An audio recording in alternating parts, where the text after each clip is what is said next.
नमस्कार दोस्तों, स्वागत है आपका हमारे YouTube चैनल जड़धारी क्लासेस में। दोस्तों, आज हम यहाँ पे चर्चा करेंगे उत्तराखंड पुलिस उप निरीक्षक यानी एसआई के हिंदी के सिलेबस के बारे में।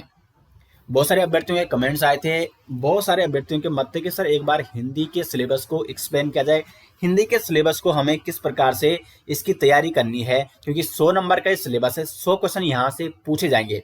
तो इसलिए यहाँ पे इसको किस प्रकार से तैयार करें, किस प्रकार हिंदी के सिलेबस को कंप्लीट करना है, कौन कौन से टॉपिक और विशेष ध्यान देना है और कौन कौन से टॉपिक किस लेवल तक पढ़ने हैं, इसके बारे में हम चर्चा करेंगे। तो काफी महत्वपूर्ण ये वीडियो होने वाली है दोस्तों। और मैं आपको इसके एग्जाम पैटर्न के बारे में पहले ही बता चुका हूं। इसमें 100 नंबर की तो हिंदी आएगी, 2 प्रश्न पत्र होंगे। पहले प्रश्न पत्र में 150 नंबर में 100 नंबर की हिंदी आएगी, 50 नंबर की रीजनिंग आएगी, और दूसरे प्रश्न पत्र में 75 नंबर की जीएस और 75 नंबर की मैथ पूछी जाएगी। तो ये तो इसका एग्जाम पैटर्न है। अब यहाँ पे आपने देखा होगा 100 नंबर की हिंदी, यानी सबसे ज्यादा जो स्कोरिंग सब्जेक्ट है वो है हिंदी। तो हिंदी में आपको विशेष ध्यान इसलिए देना है, मैं बार बार कह रहा हूँ कि हिंदी में आप 100 में से जितना अधिक मार्क्स, जितने अधिक नंबर आप ला सकोगे, उतना आप फायदेमंद रहोगे, उतनी फिर आप मेरिट कवर कर पाओगे, जो मेरिट जाएगी। तो मेरिट डिसाइड करने वाला ये सब्जेक्ट होने वाला है हिंदी एसआई एग्जाम में। तो यहाँ पे प्रथम प्रश्न पत्र में 150 प्रश्न बनेंगे, 150 अंकों के 2 घंटे का समय होगा, जिसमें 100 जो क्वेश्चन होंगे वो हिंदी के होंगे, 100 नंबर के। तो इसलिए इसके सिलेबस को हम डिटेल्स में आज चर्चा करने वाले हैं, किस प्रकार आपको यहाँ पे इस सिलेबस को कंप्लीट करना है, इसकी तैयारी कैसे करनी है। हमारे दोस्तों हिंदी की सीरीज भी प्रारंभ हो चुकी है, स्पेशली उत्तराखंड एसआई एग्जाम के लिए। तो उसके साथ आप जरूर जुड़ें और अंत तक उस सीरीज के साथ बने रहें, क्योंकि इस कंप्लीट सिलेबस को मैं उस सीरीज के माध्यम से यूट्यूब पर आपसे कराने वाला हूं। तो यूट्यूब पर ही आपको ये सिलेबस कंप्लीट में कराऊंगा सामान्य हिंदी का, और उसकी सीरीज भी शुरू हो चुकी है, तो उसके साथ आप जरूर जुड़ सकते हैं। अब यहाँ पर पहले सिलेबस के बारे में, क्योंकि बहुत सारे अभ्यर्थियों के कमेंट्स आते हैं कि एक बार सिलेबस को डिटेल्स में समझाया जाए कि किस प्रकार इसको समझना है और किस प्रकार इसकी तैयारी करनी है। तो जैसे यहाँ पे पहला टॉपिक दिया गया है हिंदी भाषा और देवनागरी लिपि, ये मैं आपको करा भी चुका हूँ। इसमें आपको जैसे हिंदी भाषा का विकास किस प्रकार हुआ, कौन कौन सी भाषाओं से हिंदी भाषा का विकास होता है, उसका क्रम क्या है, उसके बाद हिंदी भाषा की प्रमुख बोलियां, उपभाषाएं कौन कौन सी है, हिंदी का संविधान में क्या स्थिति है, वो भी आपको देखना होगा। साथ साथ आपको देवनागरी लिपि के बारे में पढ़ना होगा, देवनागरी लिपि के गुण और दोष क्या क्या हैं, इस पर विद्वानों के मत क्या है, ये इंपॉर्टेंट है। और देवनागरी लिपि पर समय समय पर कौन कौन से सुधार किए गए, कौन कौन सी समितियां इसके लिए गठित की गई, ये भी आपको पढ़ने होंगे। और ये कंप्लीट टॉपिक मैं आपको करा भी चुका हूं पहले लेक्चर में। उसके बाद है वर्णमाला। वर्णमाला में आपको क्या पढ़ना है, वर्णमाला में स्वर और व्यंजन, स्वर और व्यंजन के कितने भेद हैं, व्यंजनों के कितने भेद हैं, ये आपको डिटेल्स में यहाँ पे पढ़ना होगा। उसके बाद बात करेंगे वर्तनी। तो वर्तनी में देखो, वर्तनी में यहाँ पे दिया गया है वर्ण स्तर की वर्तनी, शब्द स्तर की वर्तनी और वाक्य स्तर पर वर्तनी। जैसे अगर हम वर्ण स्तर की बात करें, तो अगर मैं बात करूं वर्ण स्तर की, तो जैसे एक शब्द आपका, एक वर्ण आपको यहाँ पे दिया गया है सरा। तो सरा की शुद्ध वर्तनी क्या है, यहाँ पे तालब सा आ जाएगा, प्लस रा आ जाएगा, नीचे वो लगा है, ठीक है, और आ जाएगा। तो ये तो वर्ण स्तर की क्या हो जाएगी, वर्तनी। सरा आपको दे दिया गया, या आपको सा दे दिया, या आपको त्रा दे दिया, या आपको ज्ञान दे दिया, या आपको का दे दिया। तो इस प्रकार से कोई भी वर्ण आपसे पूछा जाएगा और इसकी शुद्ध वर्तनी क्या है, ये वर्ण स्तर की वर्तनी हो गई। शब्द स्तर की बात करें, तो जैसे यहाँ पे 2 शब्द आ गए, एक आ गए यहाँ पे ज्येष्ठ और एक आ गया यहाँ पे ज्येष्ठ। तो शुद्ध वर्तनी किसकी हो जाएगी, शुद्ध वर्तनी है यहाँ पे इसकी ज्येष्ठ, जब या के पीछे आधा जा लगा हुआ है, ज्येष्ठ, ये शुद्ध वर्तनी है। तो शब्द स्तर की। और वाक्य स्तर की वर्तनी क्या आ जाएगी, कोई वाक्य दे दिया, अब उसमें आपका कोई भी शब्द जिसकी वर्तनी अशुद्ध हो सकती है, वो आपसे पूछ जाएगी कि इस वाक्य में कौन सी वर्तनी अशुद्ध है, और इस प्रकार यहाँ पे वर्तनी संबंधी प्रश्न आपसे पूछे जाएंगे। उसके बाद विराम चिन्ह। तो विराम चिन्ह से भी प्रश्न यहाँ पे 3 या 4 क्वेश्चन प्रश्न जरूर बन सकते हैं। कोई वाक्य आपको दे दिया है और उस पर आपको पहचानना है कि इसमें विराम चिन्ह का प्रयोग सही हुआ है या नहीं हुआ है, इसकी आपको अधिक से अधिक प्रैक्टिस करनी है। उसके बाद आपसे पूर्ण विराम, अल्प विराम, विवरण चिन्ह क्या हुआ, तुल्यात्मक सूचक क्या हुआ, ये सारे विराम चिन्ह आपसे पूछे जा सकते हैं। साथ साथ दोस्तों एक महत्वपूर्ण बात आपको बता दूं, इसके अगर आपको कंप्लीट नोट्स चाहिए, बिल्कुल टॉपिक वाइज, इसी क्रम में आपके लिए नोट्स भी बनाए गए हैं जरदारी क्लासेस के द्वारा। और साथ ही साथ मॉडल पेपर भी अगर आपको चाहिए एसआई के लिए 10 मॉडल पेपर, 1000 उसमें एमसीक्यू हैं, तो लिंक आपको मिल जाएगा वीडियो के डिस्क्रिप्शन में। एसआई का कंप्लीट सिलेबस डिटेल्स नोट्स के साथ, प्रत्येक टॉपिक के नोट्स उसमें दिए गए हैं, प्रत्येक टॉपिक के एमसीक्यू भी दिए गए हैं। और अगर आपको मॉडल पेपर भी चाहिए तो लिंक आपको दिया गया है वीडियो के डिस्क्रिप्शन में, वहां से आप एसआई के लिए हिंदी के डिटेल्स नोट्स विद एमसीक्यू और साथ ही साथ मॉडल पेपर भी ले सकते हैं, जिससे आपकी अच्छी प्रैक्टिस भी हो जाएगी। उसके बाद यहाँ पे टॉपिक है शब्द भंडार और शब्द संरचना। इसमें आपको क्या क्या स्टडी करनी है, तो शब्द भंडार या शब्द संरचना, इसमें आपको देखना है कि शब्दों को किस आधार पर बांटा गया है, जैसे स्रोत के आधार पर या व्युत्पत्ति के आधार पर। व्युत्पत्ति के आधार पर जैसे कि यौगिक शब्द, योग रूढ़ शब्द, मूल शब्द, ये तो हो गया व्युत्पत्ति के आधार पर। उसके बाद जैसे रूप के आधार पर, तो रूप के आधार पर देखें अगर, तो विकारी और अविकारी शब्द, विकारी शब्दों की पहचान आपको कैसे करनी है, अविकारी शब्दों की पहचान आपको कैसे करनी है, ये आपको पूरा हमारे द्वारा यहाँ पे क्लासेस भी लाई जाएगी इसकी, और आपको सिलेबस इसलिए भी समझा रहा हूँ कि इस प्रकार से आपको ये टॉपिक कवर करने हैं। जैसे अर्थ के आधार पर हो गया एकार्थी, अनेकार्थी, समानार्थी और विपरीतार्थी।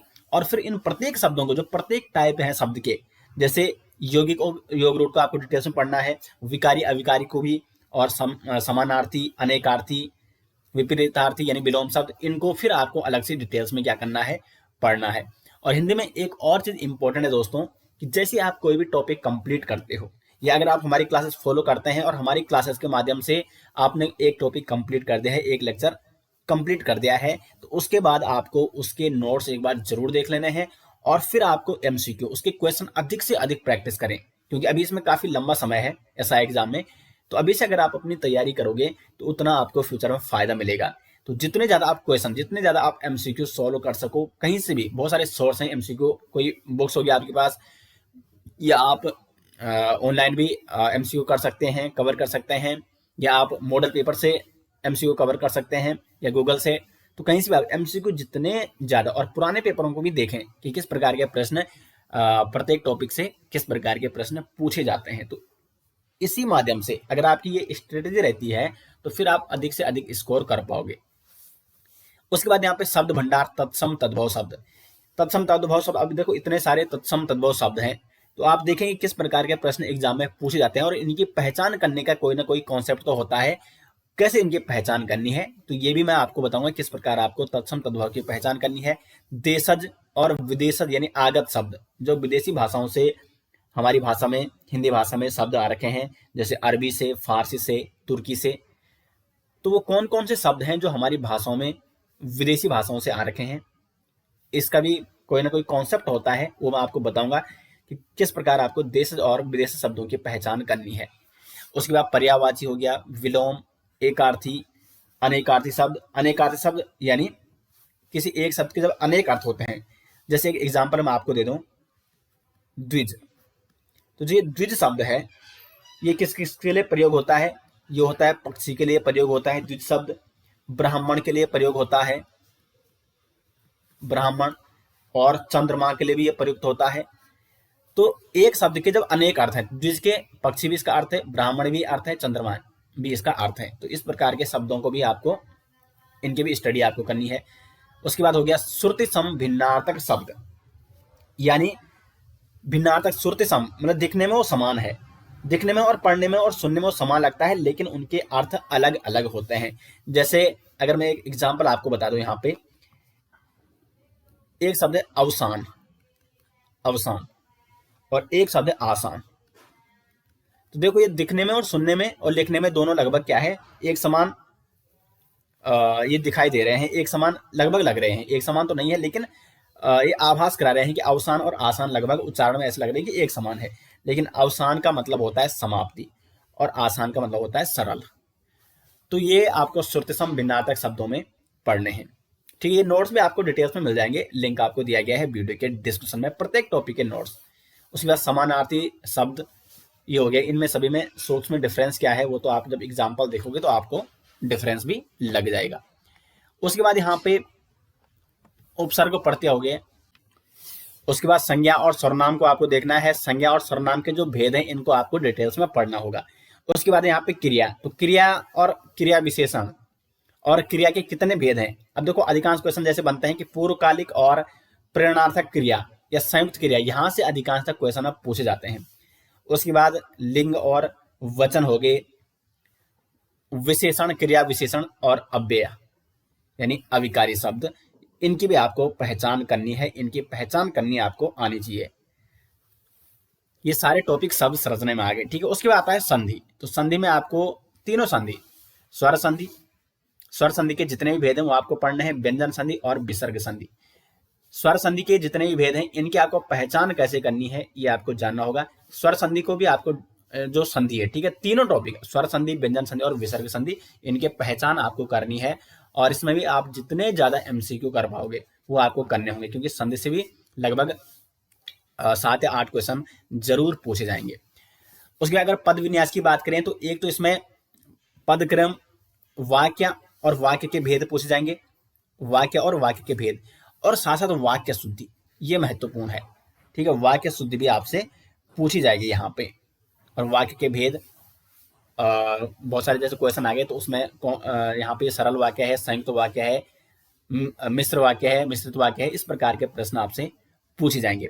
और वाक्य शुद्धि में कोई वाक्य दे दिया, अब देखो वाक्य शुद्धि में जो वाक्य में अशुद्धि होती है वो किस आधार पर हो सकती है, जैसे वचन संबंधी अशुद्धि हो सकती है, या कारक संबंधी अशुद्धि हो सकती है, क्रिया संबंधी अशुद्धि हो सकती है, लिंग संबंधी अशुद्धि हो सकती है वाक्य में।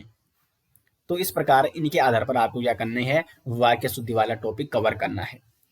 उसके बाद मुहावरे और लोकोक्तियां, ये तो आपको अधिक से अधिक प्रैक्टिस इनकी करनी होगी, इनके एग्जाम्पल बहुत सारे आपको तैयार करने होंगे। उसके बाद महत्वपूर्ण टॉपिक आता है पत्र लेखन। पत्र लेखन में आपको देखना है सरकारी और सरकारी पत्र होते क्या हैं, इनके कौन कौन से टाइप हैं, कौन कौन से पत्र इसमें आते हैं, टिप्पण क्या होती है, टिप्पण के कितने प्रकार होते हैं, इसकी लिखने की शैली क्या है। देखो प्रत्येक जो यहाँ पे टॉपिक दिए गए हैं इनकी लेखन शैली पर भी आपको ध्यान देना होगा, और ये टॉपिक मैं आपको कवर कराऊंगा डिटेल्स में, और इसके नोट्स भी आपको मिल जाएंगे वीडियो के डिस्क्रिप्शन में, लिंक दिया गया है। कंप्लीट जो ये टॉपिक है सभी के टॉपिक, इनके डिटेल्स नोट्स आपके लिए बनाए गए हैं, तो लिंक दिया गया वीडियो के डिस्क्रिप्शन में, या आप गूगल पे सर्च कीजिए jardhariclasses.in, तो वहां से आप इसके नोट्स डाउनलोड कर सकते हैं। फिर विज्ञप्ति, कार्यालय आदेश, ज्ञापन, अनुस्मारक, परिपत्र और तार लेखन, ये होते क्या हैं, क्या मतलब किस विभाग में ये प्रयोग होते हैं, और साथ ही साथ इनकी परिभाषा तो आपको याद करनी करनी है, इनका फॉर्मेट क्या होता है, किस प्रकार ये लिखे जाते हैं, इनकी लेखन शैली क्या है, उस पर भी आपको ध्यान देना है। उसके बाद यहाँ पे जनसंचार एवं हिंदी कंप्यूटिंग। जनसंचार में आपको क्या क्या देखना है, जैसे समाचार पत्र पत्रिकाएं, radio, TV, Doordarshan, Hindi social media, ये सारे टॉपिक इसमें आपको जनसंचार में जैसे जो टर्म यूज होते हैं, उल्टा पिरामिड शैली क्या होती है, ड्राई एंकर, फ्लैश न्यूज क्या है, एंकर बाइट क्या होती है, ये सारे टॉपिक आपको क्या करने हैं, कवर करने हैं। उसके बाद हिंदी कंप्यूटिंग, फॉन्ट, टाइपिंग और पेज लेआउट, ये वाला टॉपिक भी यहाँ पे दिया गया है। और फिर जो अंतिम टॉपिक है वो है हिंदी साहित्य का सामान्य परिचय। अब इसमें आपको क्या पढ़ना है, इसमें ये दिया तो ये गया है कि उत्तराखंड राज्य एवं एनसीईआरटी की 10वीं एवं 12वीं क्लास के पाठ्यक्रमानुसार, यानी तो एक तो उत्तराखंड राज्य के जो प्रमुख क्या है, कवि, कवयित्री, लेखक, लेखिकाएं, वो आपको देखने हैं, उनकी जो रचनाएं हैं वो आपको देखने हैं, जैसे सुमित्रानंदन पंत जी हो गए, मंगलेश डबराल हो गए, शिवानी गौरा पंत, तो जो ये उत्तराखंड के प्रसिद्ध साहित्यकार हैं इनकी साहित्यिक रचनाएं वो आपको जरूर पढ़नी है, वो आपको जरूर याद करनी होगी। और फिर जो एनसीईआरटी 10वीं 12वीं में के जो पाठ्यक्रम में जो भी साहित्यकार हैं उसमें आपके जयशंकर प्रसाद आ गए, महादेवी वर्मा जी आ गए, राहुल सांकृत्यान, कबीर, तुलसीदास, रसखान, प्रेमचंद, इनकी जो जो रचनाएं हैं, उपन्यास, ठीक है, और जो भी कविताएं या कविता संग्रह है या कहानियां या संस्मरणात्मक रेखा चित्र,